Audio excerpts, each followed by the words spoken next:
Namaskaram. Oh, the black dragon, look at him, huh?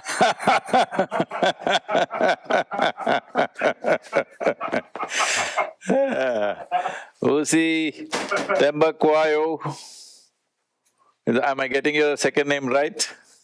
You got it perfectly right. Thank you. Wonderful seeing you. I'm so humbled to finally meet you and to connect with you. I've been a huge fan, a follower of your work, reader of the book for a very, very long time. So This is a big moment for me. Thank you for this. Well, see, it's wonderful to see that you are making a difference in the economic condition of Africa more than your business ventures, the inspiration you are giving to the youth to take to entrepreneurship. I think it's most vital because the African tribes, right from thousands of years, they are not tribes of systemic excellence, but more of their own enterprise. Well, maybe the past enterprise cannot be compared to today's form of enterprise, but tribes were very mercurially enterprising in their own way. Today's enterprise has shifted to a different mode of operation. It's not tribal or intertribal, it is more international. That's a difference, but fundamentally the instinct and the wisdom of enterprise remains the same. Scale has changed, the geographical reach has changed, but fundamentally it's the same. So it's wonderful that you're doing this for your country and for the continent. Africa is very dear to me. It's interesting that you are. I mean, I love the comment and the way that you discern kind of over time how things have changed, right? And what I hope really is that we as Africans ourselves are able to understand that and are able to bring a different way of doing things into the environment we're operating in today without necessarily losing ourselves. Because I suppose the hard part about discovery of the new is which part of the old feels authentic and which part of the old do you keep. And as you discover the new, what do you let go and what do you unlearn? And I suppose there are no correct answers to that, only the questions. You should never hold on to the past. You should only stand upon the wisdom of the past. You should not hold on to it because activities of yesterday, what was wisdom yesterday could be foolish today. Sure. So we should never hold on to it. I know this has become a fad. Wherever I go, people say, Sadhguru will bring ancient wisdom. I say this is contemporary wisdom, because wisdom should work. Ancient wisdom means it must be chronicled, it must be archived, not practiced. Well, the ancients also might have seen something relevant to their times. Some things of the past could be relevant to us because fundamentally we are still human, we have not evolved into something else, all right? So, we're still human, situations have changed. So, wisdom is a combination of our own realizations and situational practical action put together. Realization may be idealistic, absolute truth, but wisdom is a kind of integration between present-day realities and the ultimate truth. If these two things don't integrate, you can only sit in a cave, be blissful and bless people. If you want to be active in the world, you need to integrate absolute truth with today's reality, otherwise you cannot function in the world. Sadhguru, can the truth ever be absolute? Truth is always absolute. Reality keeps changing. What's the difference? The difference is you can paint your house whichever color you want today, but the foundation remains the same. Okay. Okay. And I mean, one of the questions just considering this conversation is one of the questions I was really thinking about. And it's interesting you mentioned this idea of absolute truth. I wonder if the world today is ready for the truth, whatever that truth might be. And I'm not sure that the world is. And the reason I ask that question is because I'm not sure how well each human being is versed in their own truth and how ready they are to receive that truth. There's an old expression that says, the only thing people hate more than the truth is the person who dares to speak it. Right? So, you're telling the wrong guy. I've faced all of it. That's where I was going with this. That's where I was going with this. I mean, one of the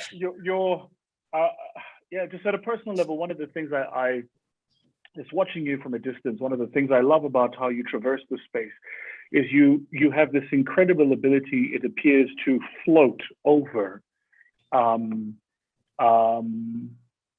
the ephemeral, the stuff that's trendy and poppy and next. You just you float over it, but it's seamless. And then when you release a book, the book lands and it captures the zeitgeist, the moment. It's and it immediately goes to #1 bestseller. And one of the things I was wondering, and I wanted to ask you this question as a person who battles with their own truth, by the way, and that's where this question is coming from. It's me musing to myself, because there are truths to myself, about which I'm not sure I'm necessarily willing to confront. Let me correct that question first, Vusi. The thing is, you said, is the world ready for truth? World will never be ready for truth, because the word world is not true. Because only the individual experience is true. Only you exist. The world is just a word. That is because you don't have… See, do you call your children the world? No, you call them by name, because you have the time and attention for those individual lives. So you call them by name. They are people, all right? They're individual people. When we use the world, we don't have the necessary span of attention nor intention to pay attention to that, so they are just one world, all right? So, world is a psychological manifestation in our minds. Actually, there are only people. People are people because of individual experiences.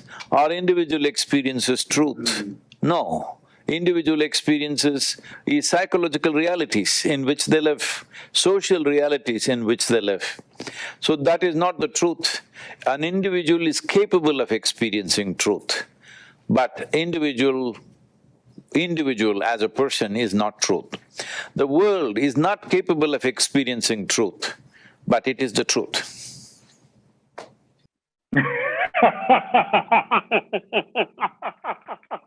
Why did I say something so funny? That answer did not end the way I expected it. So let me then ask this question quite simply. What is the truth? If I am myself trying to confront the truth about myself, what is the truth then?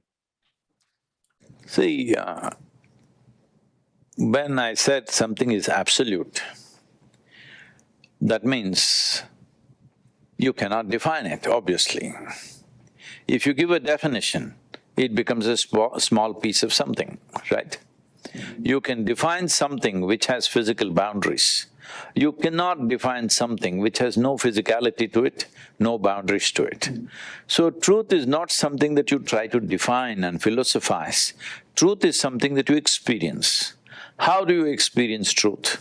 The important thing is, if an individual human being, instead of busy making conclusions about everything in the world, if they just sit here looking at what is it that is making you make the conclusions, what is it that causes joy in you, what is it that causes misery in you, what is it that you like, what is it that you dislike. If you look at these things carefully, you will understand in how many ways you have set up prisms of confusion in your mind. You set up a prism, suppose I hold a prism in my hand and look at you, you will look very funny, you know. You will look somehow distorted. So I hold a prism and I think, Vusi is a funny-looking guy. Well, this is my problem, not yours, isn't it? So like this, we have set up multiple prisms in the vision of our mind, where everything is confusing. And now we are thinking, how to find the truth, how to find the truth. No, you need to clean up your faculties. How you see, how you hear, how you smell, how you taste, how you perceive needs to be cleaned up. Truth is not something that you try to see. You just clear your vision, then you will see. I'm not sure how much you know about my country, South Africa, but we've had a phenomenal time since Nelson Mandela was released from prison 27 years ago, both highs and lows. I mean, really high highs. We've had people coming together, the spirit of what we as African people call Ubuntu, which is the idea that I am because you are. So whereas in some European cultures, they say, I think, therefore I am. In the African culture, we say, I am because you are. So my definition of self is an expression of your existence. But even in this incredible time, one of the things I've noticed happen over time is because we are a young country, a young demographic, a young population, we're constantly trying to find our identity. And in the quest to find our identity is the battle for whose identity is more true than whose. So what is the archetypal man? What is the archetypal African man? What is the archetypal African Zulu man? What is the archetypal woman? And in the midst of all of this, what we have done is we've created very unrealistic archetypes, and people are trying to live up to an idea that doesn't exist. And this is the question I wanted to ask you. If you dare step outside the ideas that have been created and have become socially acceptable, you become a pariah. I'm talking to the choir here, but you know that once society has created an idea, if you step outside of it, society is going to punish you for it. And of course, there are kind of two responses. The first is, disappear. But the second is to step into yourself and understand who you are and stand in your truth, is the point I was coming to. So the question I have for you is, once you have defined what that truth is, once you're clear on what the world is to you, where do you find the courage to stand in the silence of your own presence? Because you're the only one that's there, really. The minute you step outside of society, it's a very lonely place. Should I answer the question or should I clear up the question? Both. So let me start with the question before I answer. You talked about the European idea of I think, so I am. A simple question, is it because you are, you can think, or because you can think, you are? Which is true? You know the answer. No. What do you mean? Because… only because you can exist, you can think, right? Not because you think you can exist. So I'm saying if you are so lost in your own psychological realities that you fancifully start believing that your psychological reality is real, your psychological reality is just your drama, there's nothing concerned with reality there, okay? It is your psychological drama, and you start thinking, right now human suffering is all invested in this, that people think their psychological creations are bigger than the Creator's creation. That is the problem, essentially, that's all they're suffering. That's the only thing human beings are suffering. Their psychological creations are larger and more significant than the cosmos. That's all their problem is. One knock on their head, their psychological reality will evaporate, all right? I'm saying that this is not truth, this is just your drama. You've gotten so engrossed and invested in your own drama, you just forgotten that there is a reality called existence. Now about what you said about the African people, you are, so I am. Well, this is a very social reality, this is a way of acknowledging another human being, how we as human beings are not designed in such a way that our individuality is absolute. We have to interact, we have to be together. This is a more peacemaking in the society. This is a more, I would say, social wisdom. Nothing to do with truth per se, it's a social wisdom. You recognize, acknowledge that everybody around you is important, without them you really are nothing. And it is also a way of engaging and involving yourself with other lives, because this is not only to human beings. You may say this to a lion or a giraffe or a tree, saying, because you are, I am. It's a wonderful way of recognizing the contribution of every other life to our lives, but that's a social reality. So having said that about African man trying to create his own image of himself. But see, Africa is a word, it is a geographical piece called a continent today. But in reality, as historical reality, if you look at it, Africa must have been 10,000 tribes or more, I don't know the number, but I'm just saying. Because I discovered in America, there still are 500 nations within United States of America, Native American nations. So in Africa, it must be at least 10,000, I'm just imagining. I do not know the exact number, it could be anywhere, 5,000, 10,000 tribes. So they all lived in their own realities, their own practices, probably their own languages, their own rituals, their own identity, essentially. So today, this because certain forces from outside came, and whatever the boundaries of tribal identities were just wiped out. It did not happen with war between two tribes, somebody else came and wiped out and it all got mixed up. Maybe even a Zulu doesn't look like a Zulu anymore, or in the Masai Mara, the tall people, a lot of them are short and fat these days, all this happening. No, that is because I'm saying genetic mixture has happened, which was not happening earlier, social mixture has happened, and all kinds of mixtures and porosity has come. What was guarded as a very sacred identity has gotten mixed up over a period of time. In the last 200 years, so much has happened. Some of it is absolutely painful and disastrous. But this is the way, unfortunately, we have shaped the world, okay? Let's come to that reality. This is the way it's happened. We cannot change yesterday, all right? It is just that today, what we do will determine our future. That we must understand. Yesterday we cannot change.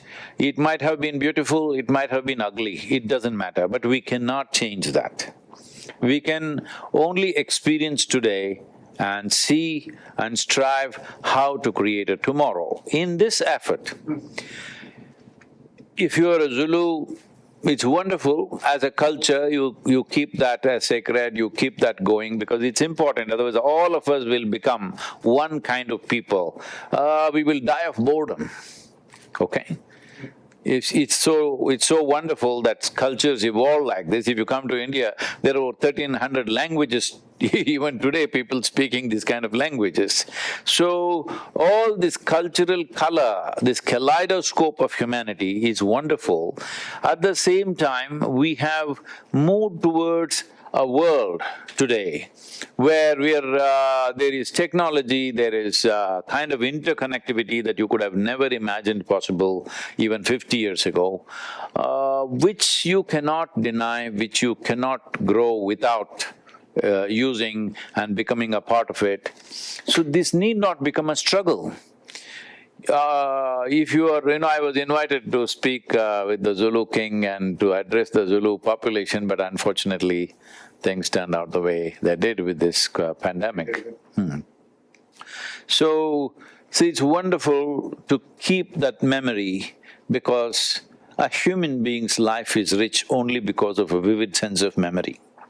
If we did not have that memory, our lives would not be rich.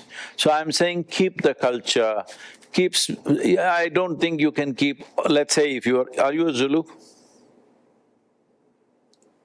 I'm Swati. Okay. Very closely related to Zulu. Okay.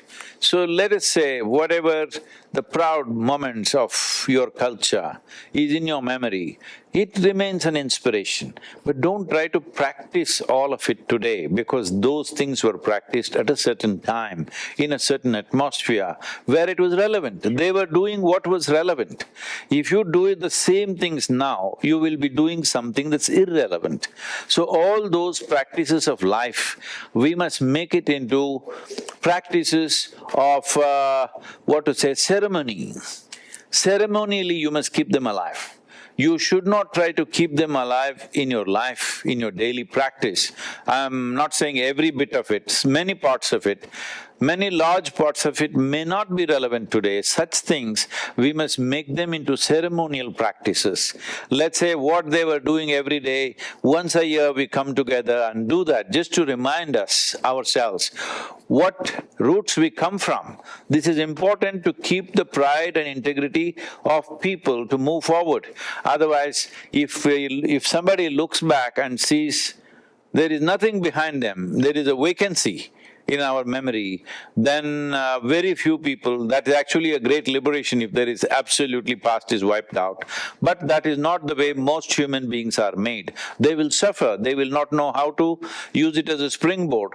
So if you convert what was day-to-day practices of your tribe into a ceremonial practice in your life, it will be like a springboard for you to walk strong into tomorrow.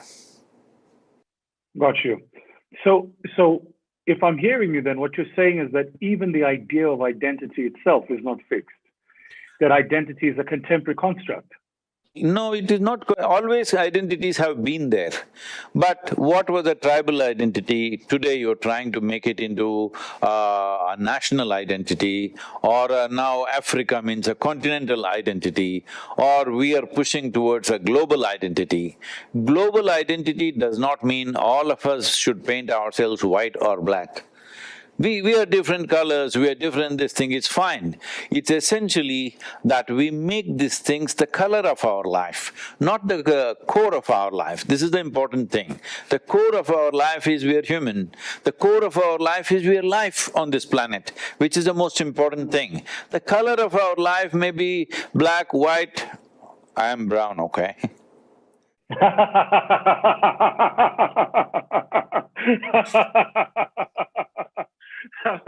Technically, we're both brown, but okay. That's good. I wanted to ask you something. I watched one of your… I thought it was a fascinating episode. You were cycling… you were on a motorbike through the United States, and you stopped at what appeared to be this outback, beautiful Native American town. And you were looking at… it must have been like a hill, and just talking about wisdom. And it touched me because where I'm from, we have a very strong connection to our past. We believe that those who passed before us leave with us a body of wisdom that never ages.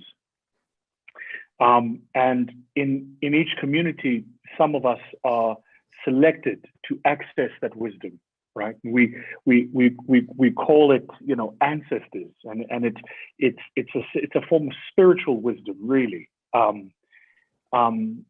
And what I wanted to understand from you, because I found that episode absolutely fascinating, was what is that bridge between what the old people knew and what the young people are trying to learn? It appears to me as if there is a set of lessons we are yet to go through that those who've been before us have been through. And I mean, you spoke about it. You spoke about it so well in that recording. I thought it was just such a powerful idea. What do you think? See, in this effort, one important thing is that we don't simply flatly glorify everything that is past and simply put down everything that is present, keeping that in mind. See, for example, if you say anywhere, as you said in Africa, especially in India if you speak, a whole lot of people always believe a few thousand years ago, 5,000, 10,000 years ago, the whole society was so wise and so fantastic and whatever. No, the problem is all the idiots who died and all the wise men, and the wise men also who died at that time, the idiots are forgotten, the wise men are remembered. So you start thinking, 10,000 years ago, everybody was wise. Sure. Everybody was not wise. Even then a handful were. Maybe percentages might vary from then to now, I doubt that anyway. Even then a handful of people were wise in a generation, they are remembered, so looks like that generation was a wise generation. Today also it's the same reality, a handful of people may be seeing things the way it is, rest of the people, their wisdom comes from Google, it's not bad, it's informative. I'm saying they might have forgotten their grandfather because the grandfather might not have exhibited too much wisdom. You might have loved him, that's different. He might have been nice to you, that's different.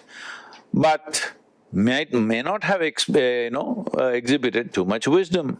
So, not that every grandfather, every forefather was wise and fantastic, no.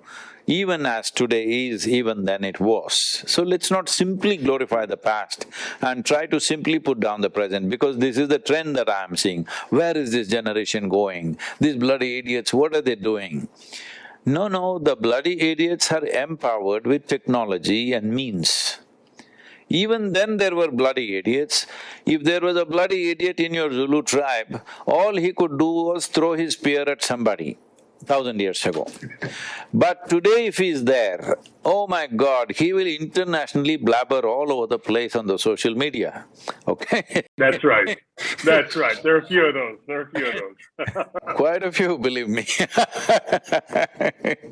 So, I'm saying the impact seems to be more simply because the means is high, Everybody is empowered. So, what I want everybody to remember, I'm right now in the process of nurturing this movement called Conscious Planet. Vusi, you must become a part of this, because what I'm seeing is, see, many great beings have come upon this planet, no question. But when they spoke, hardly 10 people could hear. Just look back and see, Krishna, it's such a glorious, spectacular being. When he speaks, after much waiting, he speaks what? To one man, and that man has hundreds of questions. Shiva, you cannot think of another being like that, wisdom beyond all human capabilities. When he speaks to his beloved wife, she freaks him with thousands of questions. And like let's say Jesus, he tries to speak, all he gets is 12 people and one of them freaks on him anyway, all right? So I'm saying this has been the way of humanity in the past. Great beings have come, but hardly any impact in their times because means were not there.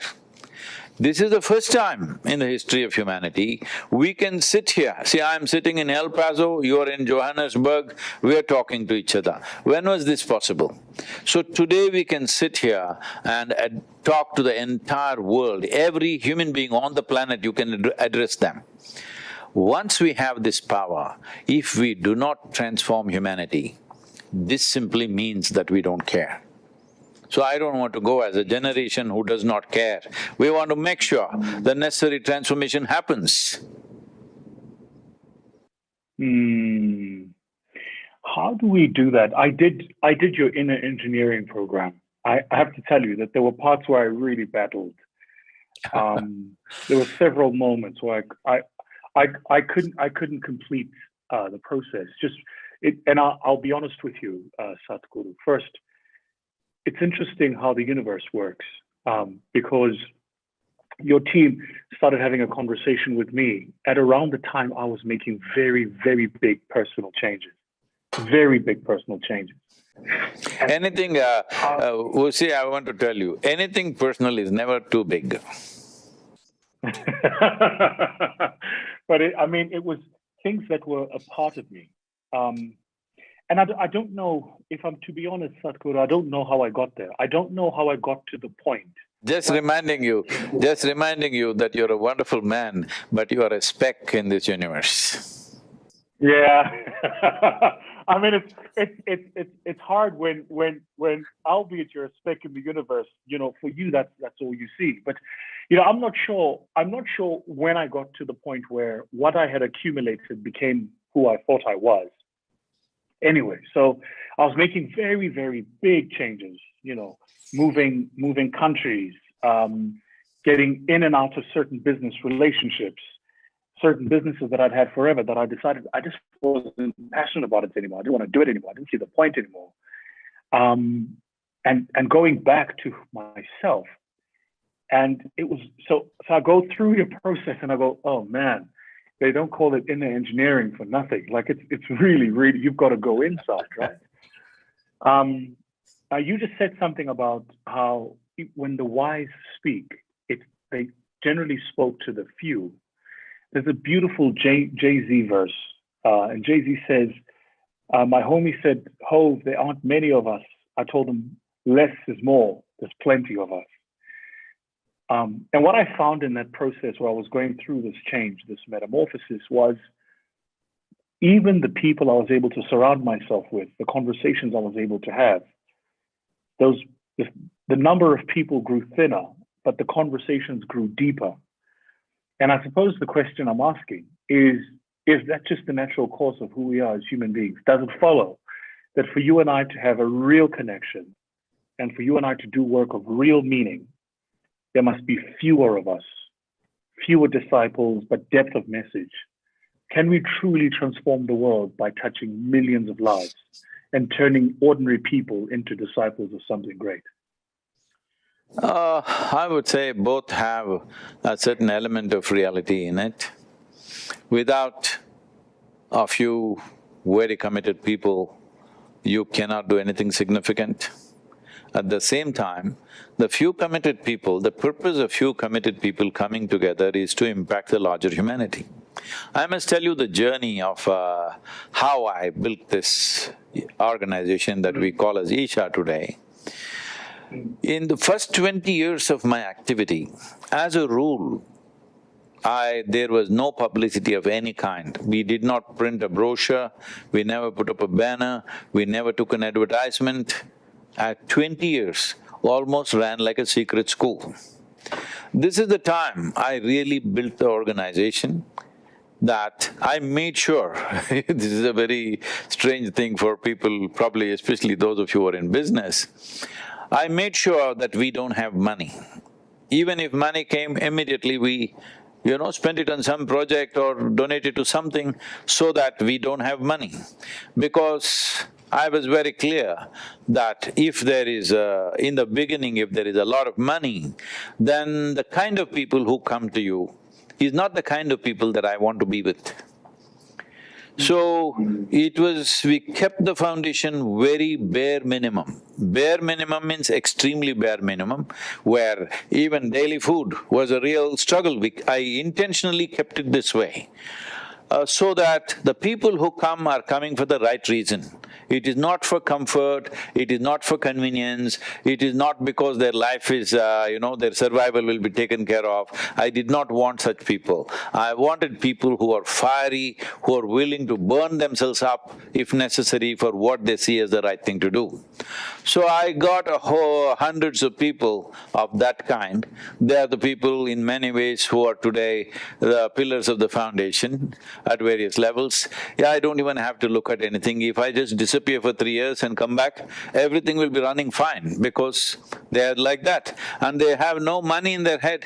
If you show them a mountain of gold, they will think what projects to do. They will not think how much to grab, okay? Yes, that's the kind of people I have, which is fantastic, which is the best thing around me, all right, these people. So now we have that. Now we need people, we need to reach, we need money to reach people, all kinds of things, which we are making efforts to do on all levels. So I'm saying, taking stands like this, see, do not try to structure your life on a slogan of any kind. This is it, that is it, there is no such thing. The way it works is it, all right? This is not it, that is not it.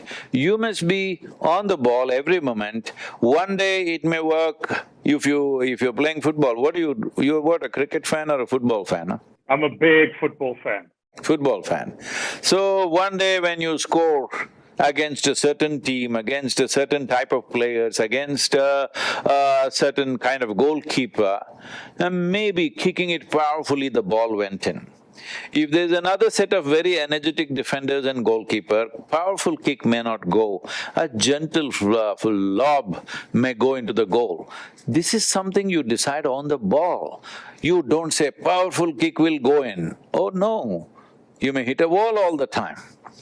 So, I'm saying action is not to be determined beforehand. If you use slogans to structure your life, you will determine your action beforehand, which means it's a prejudiced action.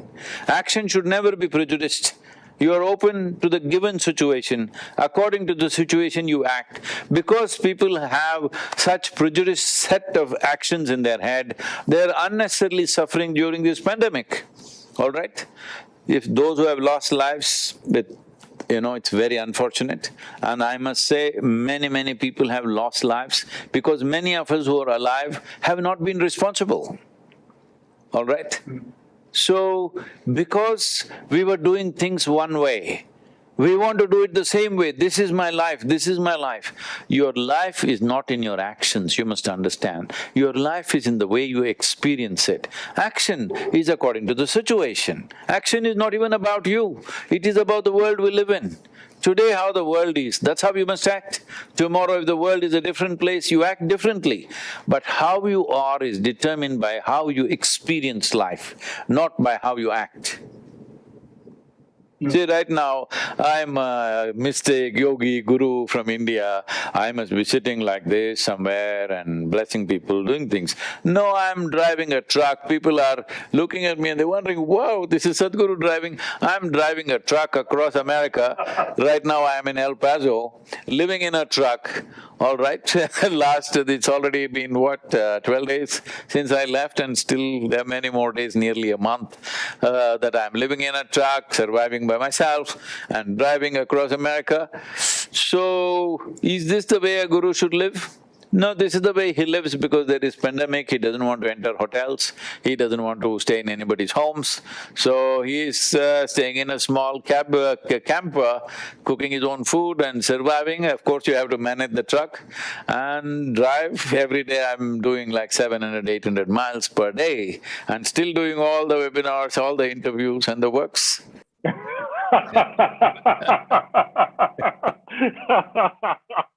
I watched the previous season where you were going across a bike, and I thought that was crazy. But I must show you my truck. You will come away with me. Absolutely. I would gladly take time to do it. I wanted to ask you a question. Something that's really been burning is this idea of happiness. This idea of really reaching lasting fulfillment. That's the word I'm looking for. First, what is happiness in your mind? is happiness a construct of the self or a construct of the world? And to the people who I know will see this, certainly my audience is people who are constantly fighting. We're constantly fighting. You're fighting for the next job, the next relationship, the next business, the next meal, just the next. And we never stop to be happy. Is there such a thing as happiness? Can human beings ever reach lasting fulfillment? You know, this happened. One day Shankaran Pillai met an old college friend. It's been 25 years. And this friend of his has done well for himself. He's been successful in the world. Shankaran Pillai has done okay. Of course, old friends met and slowly, after having a couple of beers, bragging match starts. Bragging match started and the friend said, I started a tech company and I just sold it and I got $6 million. And I'm really successful and wonderful. Well, Shankaran Pillai had nothing to say to match this brag. Then he said, $6 million, what good is it? But I'm really a happy man, I'm fulfilled because 6 months ago, I just had my 6th child, so I'm fulfilled. The friend said, come on, 6 children is a lot of trouble and everything. You know what? I have a Ferrari. I'm living in a large home. I have everything that I need. And you saying you having 6 children is better than that? So Shankaran Pillai took the repose of a wise sage and said, see, you may have $6 million and of course you're hankering to have more and more. I have 6 children, I have no desire to have any more. Wow. Wow.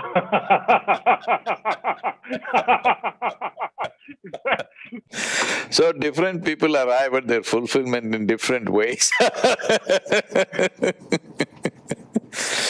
So what is fulfillment? What is happiness? Is it the construct of your mind or is it in the world outside? See, let us not give names. The thing is just this. What is it that a human being wants? Let me ask you simple questions. Answer just directly just as you are, okay? Your body, do you want it pleasant or unpleasant? Pleasant. Pleasant. Your mind, do you want it pleasant or unpleasant? Pleasant. Your emotion, do you want it pleasant or unpleasant? Pleasant. Pleasant. Your life itself, do you want it pleasant or unpleasant? Pleasant. Your surroundings, do you want it pleasant or unpleasant? Pleasant. Pleasant. So you made your choices. You ask any human being in the world, when he is sane, he or she is sane, will all of them choose the same thing? Yeah. This is all we want. We want pleasantness of body, mind, emotion, energy and world around us, situations. If you become pleasant in your body, we call this health. If you become very pleasant in your body, we call this pleasure. If your mind becomes pleasant, we call this peace. If it becomes very pleasant, we call it joy. If your emotion becomes pleasant, we call this love. If it becomes very pleasant, we call it compassion. If your very life energies become pleasant, we call this bliss. If it becomes very pleasant, we call it ecstasy. If your surroundings become pleasant, we call it success. Don't get things mixed up. To make your surroundings pleasant, right now you're at home, to make your surroundings pleasant, you need the cooperation of your wife, your children, people who work for you, otherwise life can become unpleasant. So, creating pleasantness in the surroundings is a question of competence, is a question of being able to garner the cooperation of all the life and forces around us. There are various things, skills involved. But to bring pleasantness to your body, to your mind, to your emotions and energy is 100% your business. There is nobody else involved in this, isn't it? Yeah. Yes. So you call it fulfillment, you call it happiness, you call it joy, you call it bliss, you call it… essentially this is all nothing. Essentially, you want a pleasant experience in the body, pleasant in the mind, pleasant in the emotion, pleasant in the energy. This you can do 100%. This is what inner engineering is about. Now if you're feeling very pleasant, right now you're feeling wonderful, you stepped out of this webinar, went there, let's say children are doing something that you don't like, let us say they're hanging from the ceiling, risking their life, or doing something, kids can do many things, all right? But now you will deal with it differently. You are feeling unpleasant, they're doing something, you will go and create more unpleasantness out there. All right, this is what I see, children are squealing and running all over, throwing things around. Parents will come and say, shut up! This is even more unpleasant than what the children are doing. So I'm saying about creating pleasantness in the world around us, it is a continuous job, we have to do it continuously. There will always be people who will be throwing unpleasant things around you, but you need to constantly work because you want pleasantness around you, not for any other reason. You want to live in a pleasant world, so you keep doing that. But pleasantness of body, mind, emotion and energy is 100% your business. If you do the necessary inner engineering which you gave up halfway, that can be achieved. Pleasantness of mind, body. I mean, that's alignment, right? Is that possible? Can human beings ever really get aligned? Mind, body, spirit, everything? You think I'm a computer model or you think I'm real? I think you're real. I mean, I know you're real. Then it's possible. Then it's possible. But I tell you why I'm asking this. I mean, it seems to me that the world is built so that you have different conquests that strain different parts of being a human being, right? So right now I'm busy in an academic endeavor, which means my mind is being expanded. But I start every morning by going to the gym for an hour, 15 minutes, just to make sure that my body is, at the very least, keeping up with this expansion, this growth. But then so where do I go to feed my spirit and my soul? And once I achieve it, how do I make sure that my life partner achieves it? How do I make sure that my partners in business achieve it? That this constant alignment. It seems to me, Sadhguru, and I would love to get your wisdom on this, that most conflicts, especially in close relationships, are just a function of misalignment, actually. That you start off together for whatever reason, and then parts of you shift and grow apart, and then you lose each other. It happens very often in business. And sometimes one of the things I've noticed is that the shift was always there. You just chose not to pay attention. They didn't share your values. You just chose not to see it, right? So I suppose what I'm asking is this idea of alignment achievable? And if it is it achievable for more than one person in a relationship? No, see, this is what I'm trying to separate in your perception. What is happening within us and what is happening around us are two realities. One is a social and global reality, another is purely physiological and psychological and energetic reality within us. So how my thoughts happen, how my emotions happen, we are misunderstanding that as to how the world is happening. See, right now, I can look at you and, create pleasant emotions within myself. What do I have to do? I just have to think, oh, what a wonderful man. Or I can look at you and say, oh, look at him, what a rogue, and create unpleasant emotions within myself. So you do not my pleasant emotions, my unpleasant emotions have nothing to do with you. Maybe you're not a wonderful man, maybe you're not a rogue, maybe you're none of the things that I'm thinking, all right? But this is my psychological reality. When I misunderstand my psychological reality as your condition, then I will be always making these blunders throughout my life. So this is the fundamental thing we need to set, that inner engineering means this, that you align yourself. See, do not talk about things which are not in experience. You said spirit, soul, whatever, there were a few more words. Anyway, let's leave that. The only things you know is you have a body, this for real, right? This for real, which is going to the gym every day. I would suggest something else more better than that. But this, you have a body, you have thought, you have emotion. To make these things function, you have energy. These are the only four realities which are in your experience. Rest is all your imagination, including the world. Because right now, you think you see me. No. You see me not here or there somewhere. You see me only in the firmament of your mind, isn't it? So how will you see me? You will see me depending upon the shape of the screen that you have, accordingly you will see. Sure. If your screen is flat and smooth, you will see one way. If your screen has distortions, you will see it another way, whatever it is. So you do not experience anything here in this world except yourself, except the way things happen within yourself. This is why inner engineering is fundamental and vital, because you fix that. You fix how things happen within you. Once you fix that, it's not that you sit here, this is not a charm school where you sit here and look at everything and say, it's fantastic, fantastic, fantastic. No, not everything in the world is fantastic. There are a lot of ugly things, there are a lot of terrible things, there are a lot of horrendous things happening every moment in this world, all right? So seeing everything as it is. What is horrendous, what is fantastic, what is beautiful, what is ugly, seeing it as it is.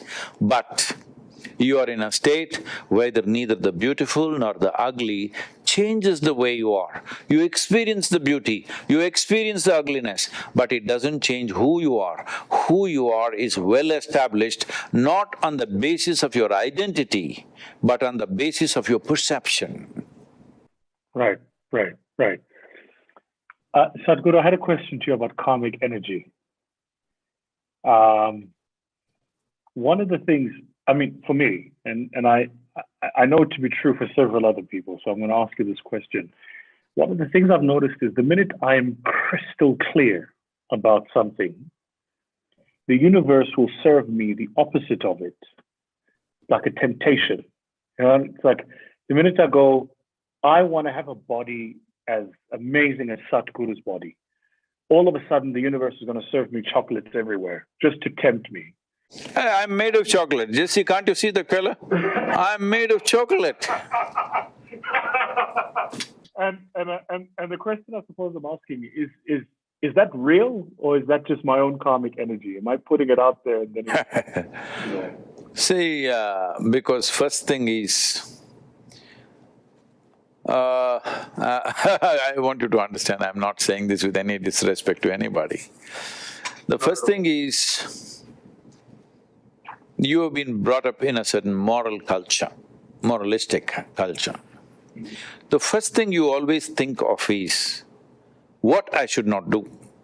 Because people have brainwashed people to believe that if you are firm on what you should not do, then what you do will become better.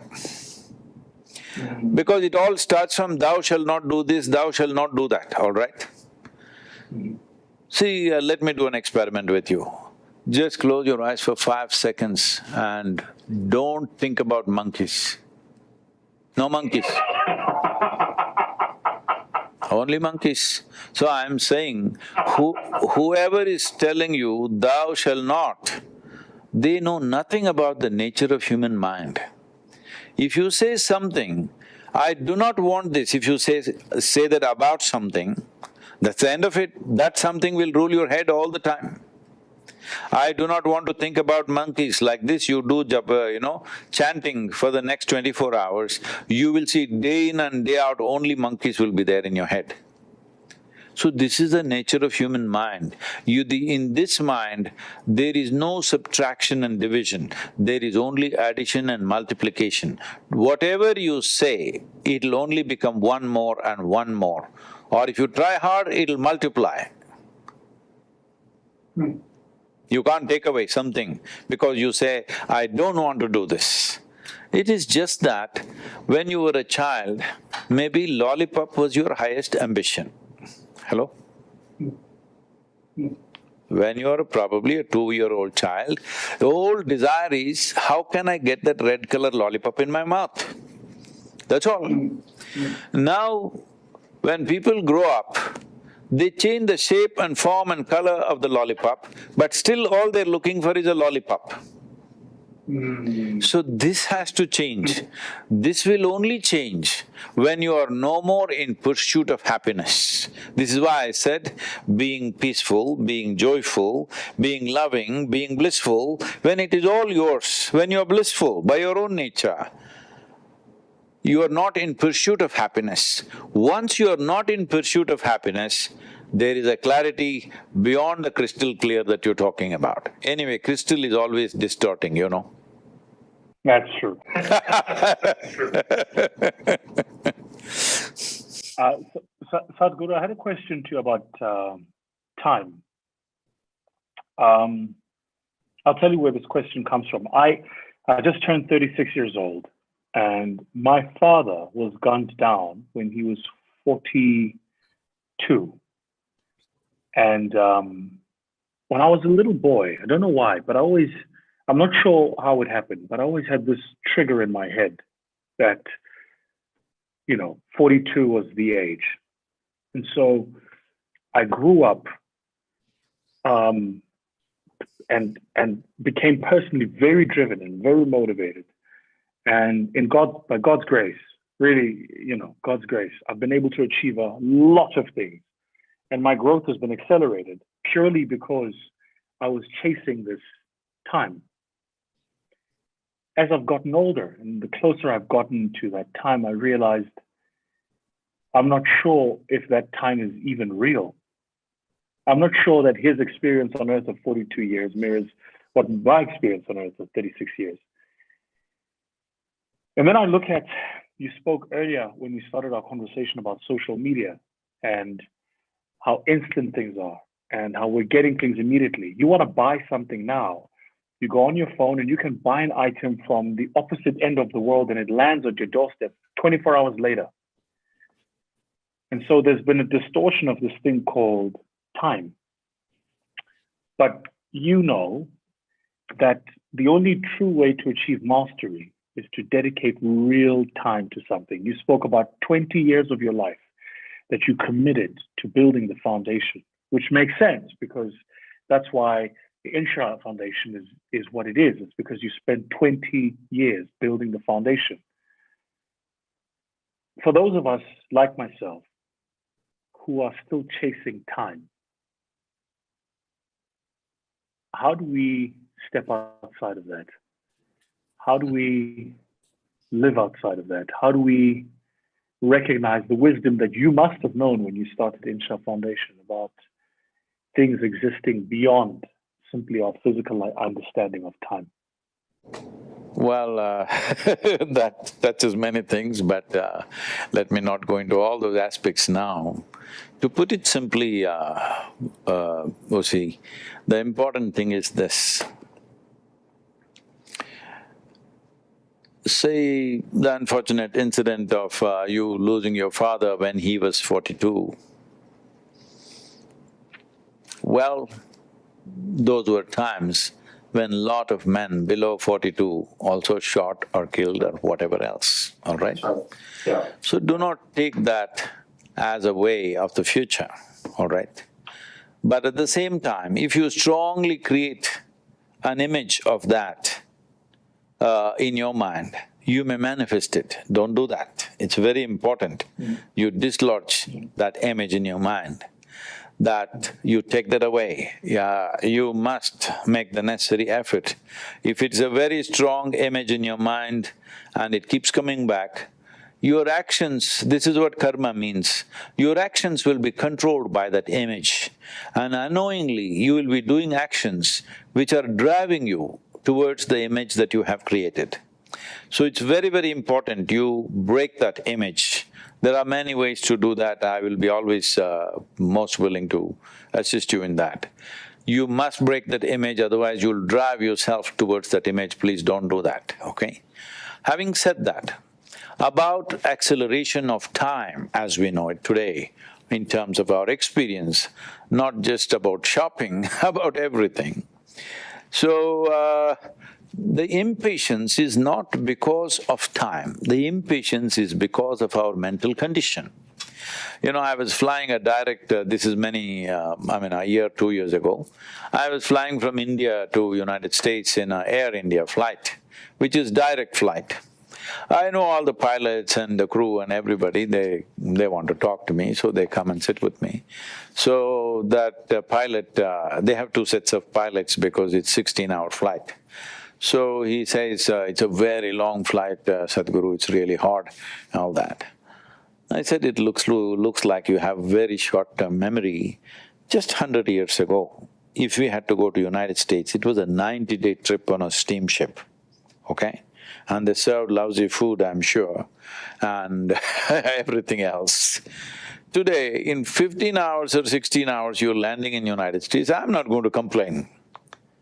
Maybe tomorrow there'll be another plane which will take you there in 4 hours or 5 hours, they're claiming it's going to happen sometime soon.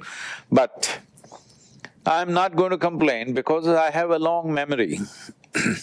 I know how it was 100 years ago. I know how it was before that, that you couldn't even ever think of going. Now we are getting there in 15 hours in a plane which is so stable, you do not know whether it's flying or sitting in a place, all right? And though I don't eat all the airline food, they keep coming and knocking, Sadhguru, eat something, please Sadhguru, that this is very nice, that is very nice. Well, this is like being in a restaurant. So I'm not going to complain. I said, don't complain because you do not know the value of being born now in the time that we have. Every time, every historical time has its own significance. Ours has a certain significance where, I don't know, recently somebody brought one motorcycle to me and said, Sadhguru, you must autograph my motorcycle. I've been autographing motorcycles and the guys are selling it on the Facebook for a premium price. So I said, see, I wrote on this motorcycle, which is a very fast one, I said, speed crushes time and space. Let it not be your bones, that's all, you know.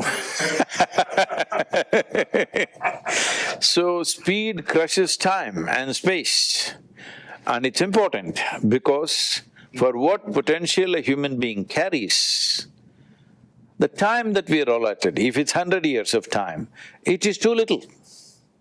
It is too little for a human being who explores the depth and dimension of what a human being is. For one who does not explore this, one who makes themselves miserable and insufficient, life, this 100 years of life looks too long. How many thousands of people or hundreds and thousands of people a year are committing suicide because they find it's too long? It's too long for the misery that they are in. So we need to understand this. Time is a relative experience. Your impatience is not about time, your impatience is a certain psychological condition of insufficiency. If you feel, absolutely equanimous and stable within yourself, if you fly a jet which flies across the world in 3 hours, we are fine with it. If we have to walk, taking 12-15 years to walk across the same distance, we are fine with it. Because it's not about time, it is not about distance, it is about our mental condition.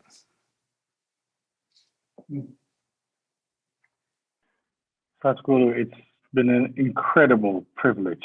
I've been an avid follower of your work, and I can't tell you, this has been truly for me a dream come true, and I'm even more humbled that you took the time, given you're giving a great trek across the United States and what must be a very arduous program. And I really, really appreciate it. Thank you, Vusi. Make this happen for yourself. You are not driving towards 42. 112 is the number that you drive towards, okay? Done deal, done deal, done deal. 112. My regards and blessings to your wife and your wonderful children. We'll catch up with you sometime. Absolutely. I'm going to be in the States in the second half of the year, so I'm sure we'll catch up. And I'm really appreciative of your time, and I'm looking forward to spending some time in the Institute. Thank you. Namaskaram.